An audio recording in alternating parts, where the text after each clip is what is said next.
नमस्कार दोस्तों, आप लोग कैसे हैं? उम्मीद करता हूँ कि आप लोग अच्छे होंगे। तो दोस्तों, आज आप लोगों के बीच में एक नई कहानी लेकर आया हूँ। तो उम्मीद करता हूँ ये कहानी भी आपको अच्छी लगेगी। तो दोस्तों, आइए कहानी को शुरू करते हैं। एक आदमी ने एक बहुत ही खूबसूरत लड़की से शादी की। शादी के बाद दोनों की जिंदगी बहुत प्यार से गुजर रही थी। वह उसे बहुत चाहता था और उसकी खूबसूरती की हमेशा तारीफ किया करता था। लेकिन कुछ महीनों के बाद लड़की चर्म रोग से ग्रसित हो गई और धीरे धीरे उसकी खूबसूरती जाने लगी। खुद को इस तरह देख उसके मन में डर समाने लगा कि यदि वह बदसूरत हो गई तो उसका पति उससे नफरत करने लगेगा और वह उसकी नफरत बर्दाश्त नहीं कर पाएगी।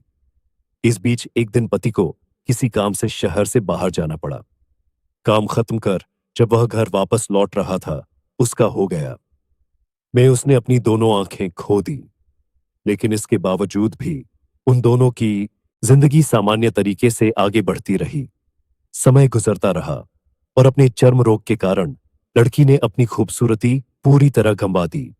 वह बदसूरत हो गई, लेकिन अंधे पति को इस बारे में कुछ भी पता नहीं था। इसलिए इसका उनके खुशहाल विवाहित जीवन पर कोई प्रभाव नहीं पड़ा।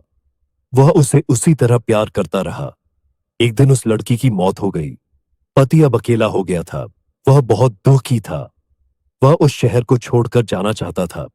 उसने अंतिम संस्कार की सारी क्रियाविधि पूर्ण की और शहर छोड़कर जाने लगा। तभी एक आदमी ने पीछे से उसे पुकारा और पास आकर कहा, अब तुम बिना सहारे के अकेले कैसे चल पाओगे?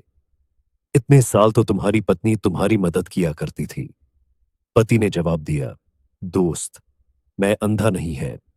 मैं बस अंधा होने का नाटक कर रहा था, क्योंकि यदि मेरी पत्नी को पता चल जाता कि मैं उसकी बदसूरती देख सकता हूं, तो यह उसे उसके रोग से ज्यादा दर्द देता।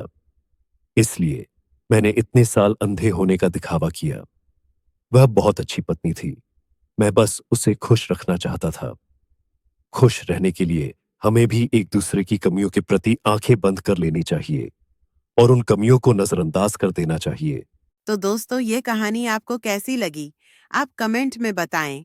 अगर आप हमारे YouTube चैनल पर पहली बार है, तो हमारे चैनल को सब्सक्राइब कर लें और वीडियो को एक लाइक कर दें।